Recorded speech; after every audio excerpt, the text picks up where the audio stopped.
Hi everyone, welcome back to my channel, Crafting with Holly. It is the third Friday of April. There is less than 2 weeks left in the month, and although I am sad about April ending and May starting, I'm really excited about the future, and I can't wait to share with you guys publicly what is going to happen to me starting in May.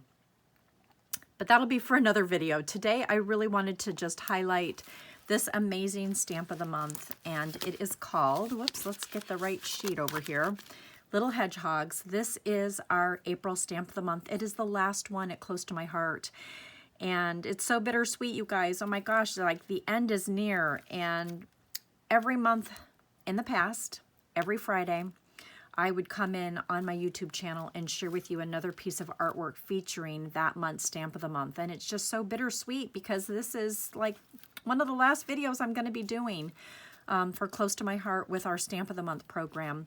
This set is still available. You can't get the thin cuts, however, those have sold out, but you can still get this adorable stamp set with your $50 purchase. It's only $5 for non-VIPs, and my VIPs, you still get it for free. And there's still product left on Close to My Heart on my website, and I will link that down below. Tons of amazing deals, you guys, like never seen below. Lowest prices ever. Just seriously, take my word for it. Go hop onto my channel if you haven't, or excuse me, onto my website if you haven't yet, and just see what is left. Because we're nearing the end and there's not a whole lot left, but you can still grab this little guy with that $50 online purchase. And let's just take a look at some of the artwork that I have created throughout the month. Last week I shared with you how to make this adorable card. I will link that in the comments below. Today I'm going to walk you through how to make this card. Next week I'm going to share how to make this adorable one. And then at the beginning of the month I walked you through how to make this 2-page layout. And let me just get that in view like that. And there is a guide. I've created a really nice guide that's very colorful and shares all of the measurements on all of these projects. So for those of you that have made a purchase with me, thank you so much. The guide is coming. I will send you the guide at the end of the month with all of the videos linked to it. Whoops, let's get that on there correctly. So let's go ahead and get started. And I already see that I'm missing some of these little guys for, here they are. Thank goodness I put them up close. We are going to make this card together. I have to apologize again. The video that I made for coloring, another subscriber shared with me that sadly all of my coloring did not show up on camera. So I apologize, you guys. I am still trying to get the hang of this whole YouTube channel and recording and all of that stuff.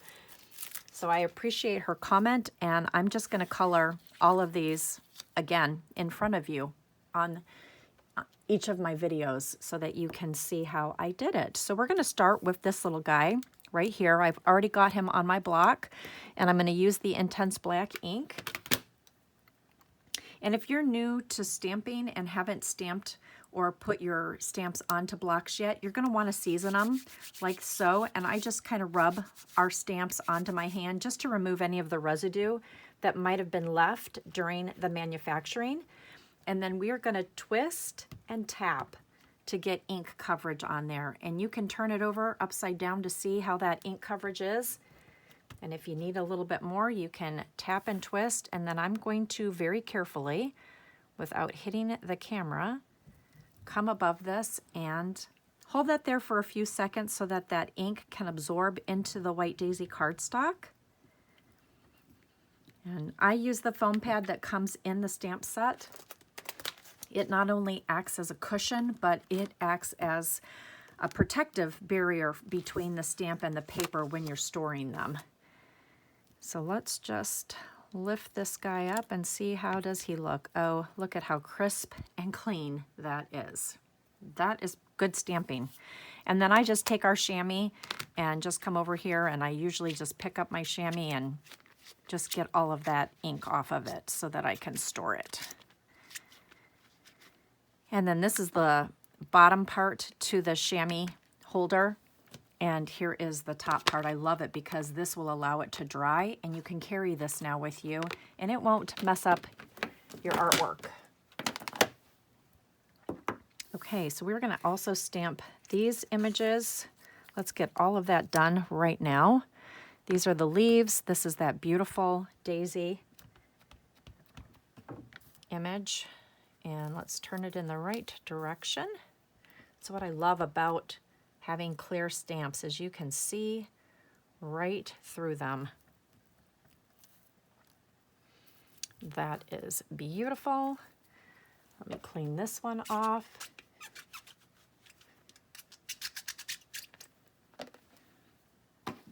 And then let's go ahead and stamp these little guys. Get my stamp pad over here. Of course, I have ink on my block, so be really careful of that. So I'm going to just set that little guy over there, turn this one around.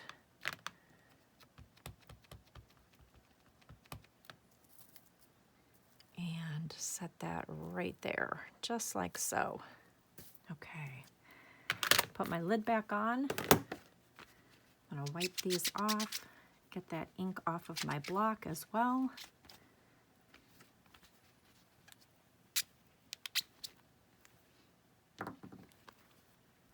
And then we need to stamp right over here our saying. So I actually want to use the Archival black ink for that. I love Archival black. It is just such a vibrant and deep black. Again, I'm just twisting, and I'm going to be very careful because I see that I have ink all over my block, so you can also just come in here, wipe it off with your chamois. I'm going to go back over here again just on this lower part and just make sure that that got stamped well. And then we want to stamp this right up here in this corner. Again, just hold that there for a few seconds. And look at how brilliant that color is. It is just so beautiful. Okay, and then the other thing that I want to do after I clean this little guy off,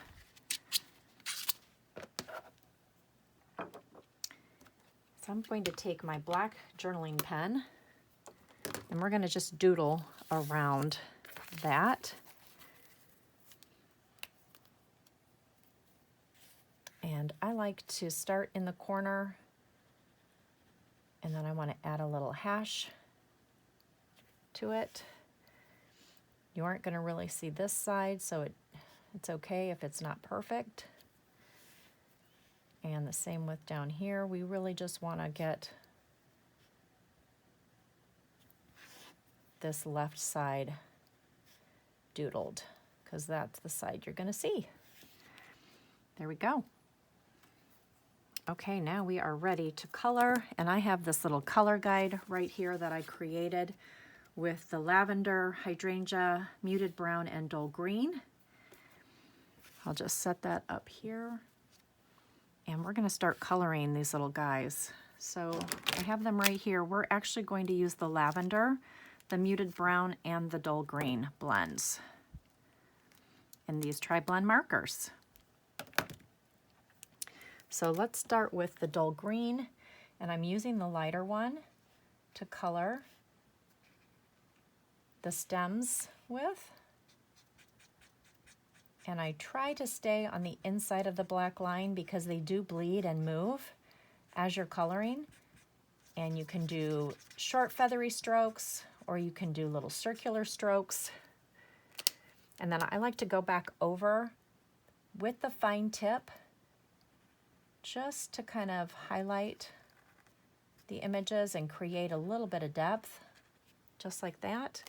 And then I'm going to take the darker one and go right down the line, just like that. And then we're going to do the same thing on these leaves.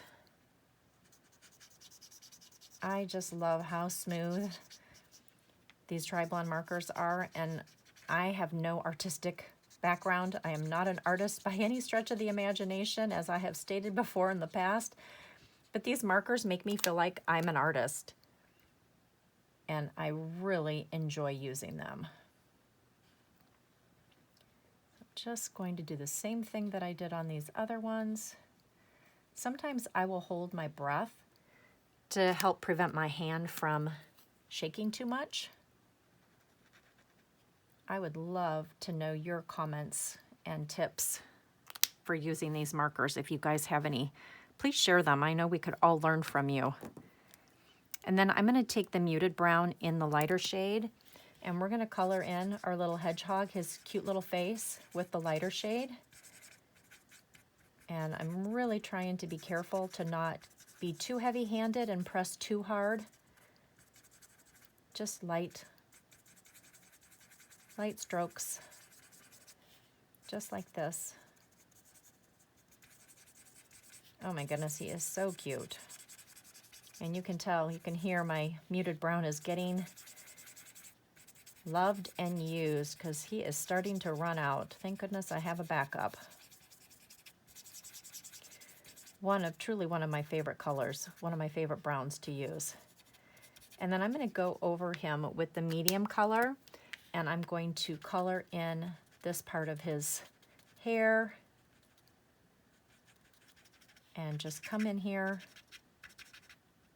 kind of add a little bit of depth all the way around. That's the one thing I love about these markers, is that the blending of them and the highlighting of them, they just look so good together. And then I like to come in here and get a little bit of that hair, kind of maybe accent his ear a little bit.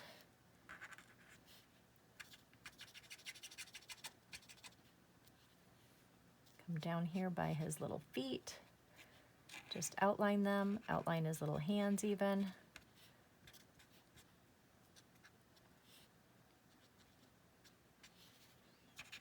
It really does. Once they dry, they do dry really nicely.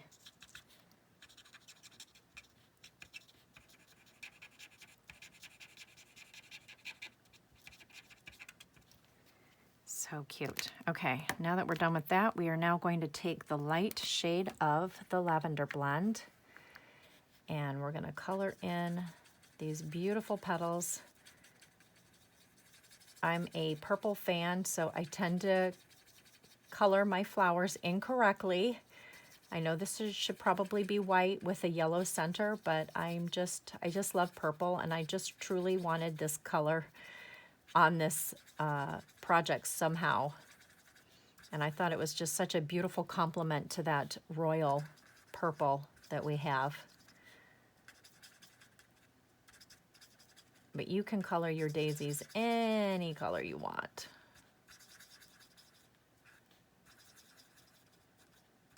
And again, like I said, I'm just trying not to go on the outside of the black lines.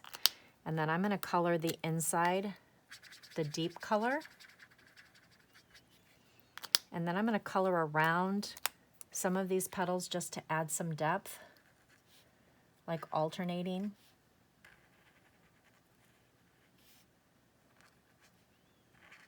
And I really love to do that. And these markers make it so easy.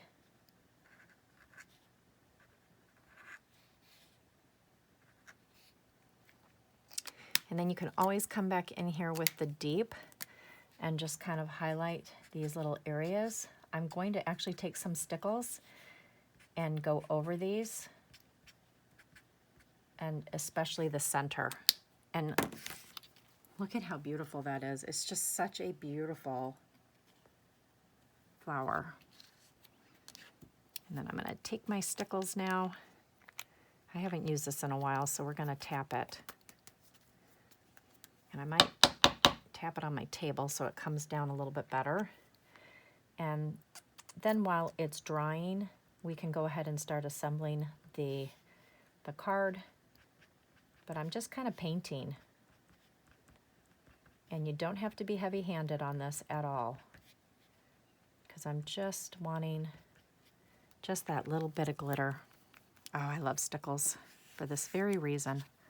Look at how beautiful that is. So pretty. Okay, we're going to let that dry, and then we're going to color this little guy. I colored him a lot darker than this one just to create some depth. depth. I'm going to use the light one this time, just so that you can see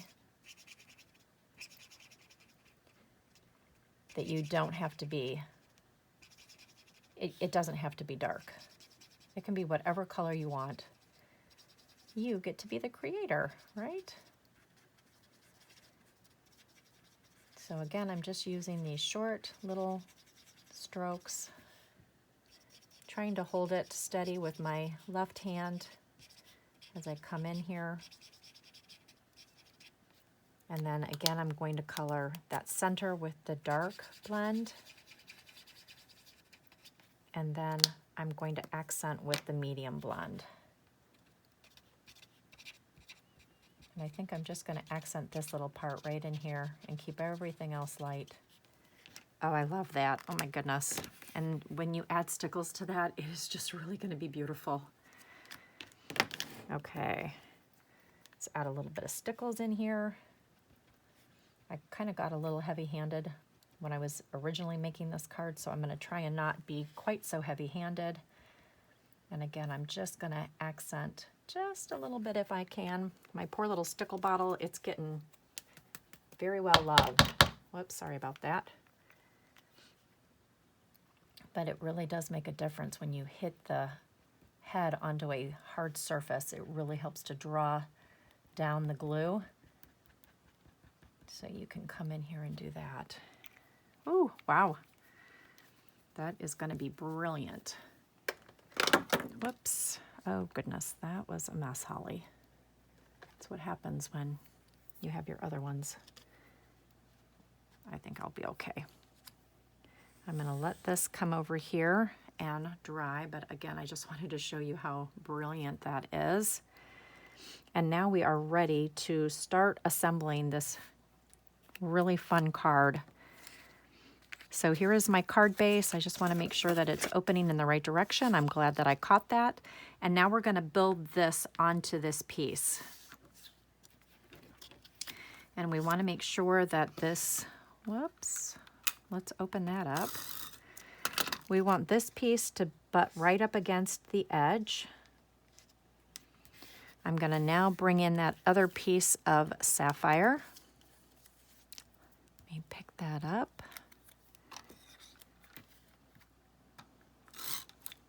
Whoops.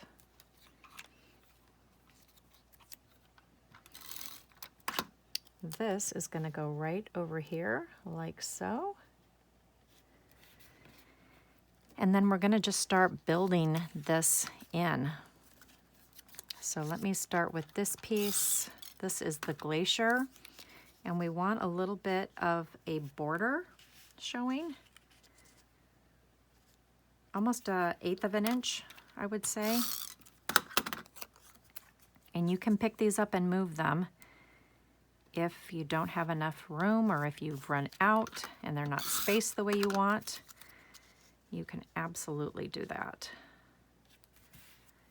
I'm going to hold these two together so that I can get adhesive on the back of them. Just like so. And there. Look at that. Oh my goodness, you guys, almost perfect, right? Wow. Okay, now we're going to put adhesive on all of this and then get this mounted right in the center. And you would never know that I had another piece of cardstock underneath that, would you? Okay, now let's start building this. We're going to use some glue dots right here to attach this onto the glitter paper.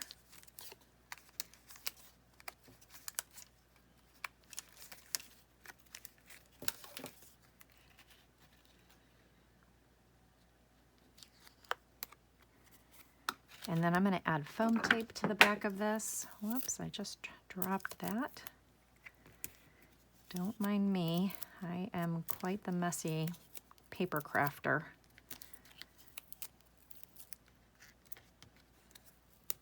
Okay, let's get this off.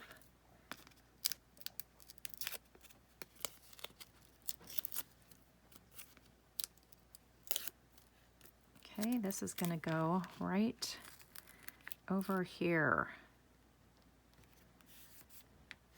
And then we're going to go ahead and attach these little guys. I'm going to put some foam tape on the back of him, and I actually think I'm going to stick it right there onto my project. And then I think I'm going to add just a little bit of adhesive right there, and maybe a little bit more right there, because I don't want to touch the stickle work that I just did. And that is perfect, just like that. A little bit of adhesive where I didn't want it, so I'm going to bring my Rub and Remove eraser right here and bring that down there just like that. And then we're going to go ahead and just add some adhesive right here for this little guy to get tucked in right like that. And then this little guy is going to go right underneath him, like so. You can bring him down a little bit so he can hang over.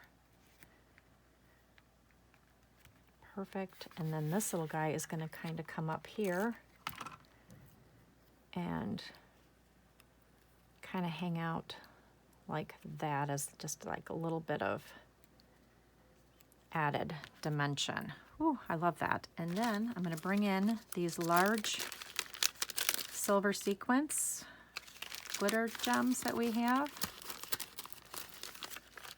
And because I use the larger ones so much more than the smaller ones, that's what I wanted to accent over here, down here on the bottom.